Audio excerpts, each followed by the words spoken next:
ఓం నమో నారాయణాయ. ఓం స్వర్ణాకర్షణ కాల భైరవాయ నమో నమః. హరి ఓం.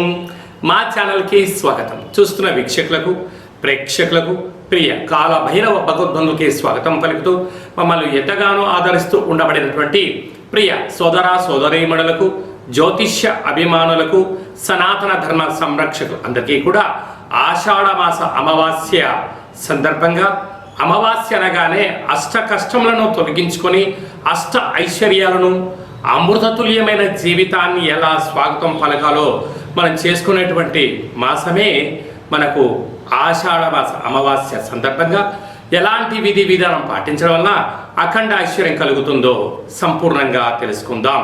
1వ తారీఖు 8వ నెల 2026 నుండి 15/8/2026 వరకు పుట్టినటువంటి వారందరికీ కూడా జన్మదిన శుభాకాంక్షలు. గతంలో వివాహం చేసుకున్న వారికి వివాహ వార్షికోత్సవ శుభాకాంక్షలు. ద్వాదశ రాశుల్లోని గ్రహ గమనాలు వీక్షింపచేద్దాం. విశేషంగా మనకు ఏడాది తర్వాత కుజ భగవానుడు మిథున రాశిలో సంచారము, అక్కడే బుధుడు స్వక్షత్రకారకుడు. 12 సంవత్సరాల తర్వాత రవి భగవానుడు దేవగురు బృహస్పతి ఉచ్చస్థితిలో ఉండగా సంయోగ సంచార స్థితి, సింహరాశిలో కేతు సంచార స్థితి, కన్యరాశిలో శుక్ర సంచార స్థితి, కుంభరాశిలో రాహు సంచార స్థితి, మీనరాశిలో శని భగవానుని సంచార స్థితితో ద్వాదశ రాశుల్లోని గ్రహ గమనాలు ఈ విధంగా ఉన్నాయి. కర్కాటక రాశి వారికి రాశిలోనే ఏడాది తర్వాత రవి భగవానుడు సంచారం చేయనప్పుడు ఎలాంటి అనారోగ్యాలు, ఎలాంటి ఆర్థిక ఇబ్బందులు, అనవసర ఖర్చులు పొంచి ఉంటాయో తెలుసా?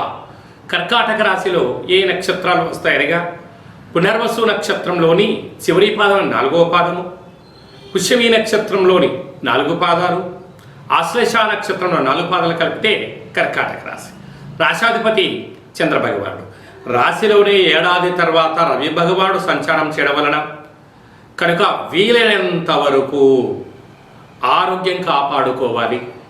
ఈ ఆషాఢమాస అమావాస్య ఈ కర్కాటక రాశిలోనే ఈ పుష్యమి ఆశ్లేష నక్షత్రంలో జరుగుతుంది కనుక వీలైనంత వరకు మీ జన్మ నక్షత్రం రోజున, అష్టమి తిథి ఎందున, అమావాస్య తిథి ఎందున వీలైనంత వరకు ముఖ్యమైన పనులు వాయిదా వేసుకోవడం, కులదేవతల, గ్రామ దేవతల, ఇష్టదేవతల యొక్క స్మరణ అవసరం అని చెప్పి గుర్తు పెట్టుకోగలగాలి. వీలైనంత వరకు ఆవేశం తగదు, ఆలోచన అవసరం.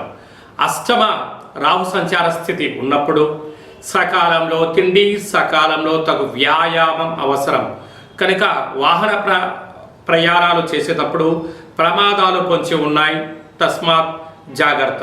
అలాగా విశేషంగా వీరికి శని భగవానుడు భాగ్యస్థానంలో వక్ర గమనంలో సంచారం చేస్తున్నప్పుడు ప్రేమికులు చాలా జాగ్రత్తగా ఉండాలి. భార్యాభర్తల మధ్య అన్యోన్యత చాలా అవసరం అని చెప్పి కూడా గుర్తు పెట్టుకోగలగాలి. వ్యయంలో కుజ భగవానుడు సంచారం చేయనప్పుడు కుజదోష ప్రభావం కారణం వలన అనవసరమైన ఖర్చులు పొంచి ఉండడం, యంత్రాలతో, ఆయుధాలతో దయచేసి చెలగాట మాడవడం, ఎలక్ట్రానిక్ వస్తువులతో చాలా జాగ్రత్తగా ఉండాలి. శత్రువులు పొంచి ఉన్నారు, పోలీస్ స్టేషన్లు, కోర్టు సమస్యలు పొంచి ఉన్నాయి కనుక ఇలాంటి కాల సమయంలో రాశిలోనే రవి, వ్యయంలో కుజుడు గ్రహాలు అనుకూలంగా లేనప్పుడు ఈ అమావాస్య స్థితి సందర్భంగా పూజ అవసరం అని చెప్పి గుర్తు పెట్టుకోగలగాలి. ఆగస్టు మాసంలో ప్రథమార్థంలో ముఖ్యమైన పండుగల గురించి క్లుప్తంగా, సవివరంగా, సంపూర్ణంగా తెలుసుకుందాం. 6వ తారీఖు 8వ నెల 2026 ఆషాఢమాస కృష్ణపక్ష బహుళ అష్టమి గురువారము, భరణీ నక్షత్ర సందర్భంగా మనము బహుళాష్టమి అనగానే విశేషంగా క్షీణచంద్రుడు ఉండడం, భైరవ స్వామివారి స్మరణ ధ్యానం వలన సకల అష్ట కష్టాలు తొలగిపోతాయని చెప్పి గమనించాలి. కనుక కాలాష్టమితో సమానమైన అష్టమి కనుక ఇంట్లో ఒక కుష్మాండ దీపాన్ని వెలిగించడం, ఇంటికి దిష్టి తీసి పలగొట్టడం వలన సకల అష్ట కష్టాలు తొలగిపోతాయని చెప్పి గమనించాలి. 12వ తారీఖున ఆషాఢమాస బహుళపక్ష అమావాస్య పుష్యమి ఆశ్లేష నక్షత్రంతో కూడుకున్నటువంటి బుధవారం రోజు అమావాస్య సందర్భంగా మనకు కులదేవతలు, గ్రామదేవతలు, ఇష్టదేవతల యొక్క స్మరణ, గతించిన పెద్దవారికి ఆ రోజు వారిని స్మరించడం, వారికి తర్పణం వదిలిపెట్టడం లాంటి కార్యక్రమం చేయడం వలన సకల అష్ట కష్టాలు కూడా తొలగిపోతాయి. కనుక అమావాస్య తిథి యందున మనం ఆవగించంత భక్తిని, శక్తిని, ముక్తి మోక్ష మార్గానికి బాటలు వేయగలిగినట్లయితే మనకన్నా అదృష్టవంతులు ఎవరు లేరు అని చెప్పి గమనించగలగాలి. ఆషాఢమాసం అనగానే మనకు ఈ భూమండలం అంతను కూడా వర్షాకాలంలో జరుగుతూ ఉండబడిన కాలం కనుక ఇంటిని మనం ప్రతిరోజు శుద్ధి పెట్టుకునేటువంటి కాల సమయంలో పసుపేసి అందులో ఉప్పేసి క్లీన్ చేసుకోవడం, ఇంటి సింహద్వారాలకు పసుపుతో అలంకరించడం, అలాగే ముగ్గు పెట్టడం వలన గ్రామంలో ఉండబడినటువంటి అంటే బయట సంచరించే క్రిమి కీటకాలు మన గృహంలోకి రావు అని చెప్పి కూడా గమనించాలి.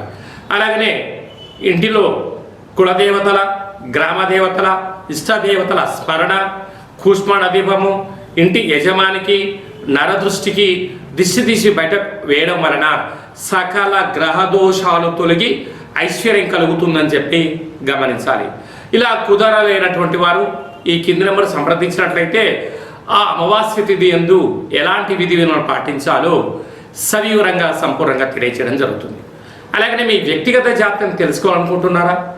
మీ యొక్క పేరు, పుట్టినటువంటి తేదీ, నెల, పుట్టినటువంటి సంవత్సరం, సమయాన్ని రాసి వాట్సాప్ ద్వారా పంపించగలిగినట్లయితే 100 సంవత్సరాల జాతకాన్ని వ్రాసి మీరు పుట్టినప్పుడు గ్రహ గమనాలు ఎలా ఉన్నాయి, ప్రస్తుతం ఎలా ఉంటున్నాయి, భవిష్యత్తులో ఎలా ఉండబోతున్నాయో 100 సంవత్సరాల జాతకాన్ని సవివరంగా సంపూర్ణంగా వ్రాసి మీకు వివరిస్తూ అష్ట కష్టాల నుంచి ఎలా బయటపడాలి, అష్టైశ్వర్యాలకు స్వాగతం ఎలా పలకాలో తెలియజేయడం జరుగుతుంది. అలాగనే చాలామందికి పుట్టినటువంటి కాల సమయంలో డేట్ ఆఫ్ బర్త్లో లేనటువంటి కారణం వలన మీ పేరు యొక్క మొదటి అక్షరాన్ని అనుసరిస్తూ రాశిని తెలియచేస్తూ రమణ శాస్త్రం ద్వారా అనగా గవ్వళ ద్వారా కాళభైరవ ఉపాసన చేత భూత భవిష్యత్ వర్తమానాన్ని తెలియజేయడం జరుగుతుంది. ఈ కింది నెంబర్ని సంప్రదించి అపాయింట్మెంట్ తీసుకొని సంప్రదించగలరు. అందరికీ ఆషాఢ మాసంలో అమ్మవారి యొక్క కృప కటాక్ష వీక్షణలు, అందరికీ మంచి ఆయురారోగ్యాలను, విద్యార్థులకు విద్య, ఉద్యోగస్తులకు ప్రమోషను, వ్యాపారస్తులకు వ్యాపార ఆకర్షణ, రాజకీయవేత్తలకు మంచి అవకాశాలు కలిగించాలని మనసారా కోరుకుంటూ ఆశీర్వచనం.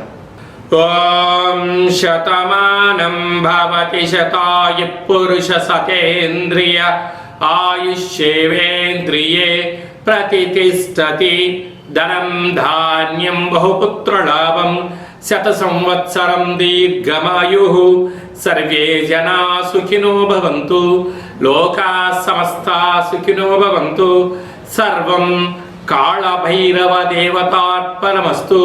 హరి ఓం. ఈ వీడియో మీకు నచ్చినట్టయితే లైక్ చేయండి, షేర్ చేయండి, మా ఛానల్ సబ్స్క్రైబ్ చేసుకోండి.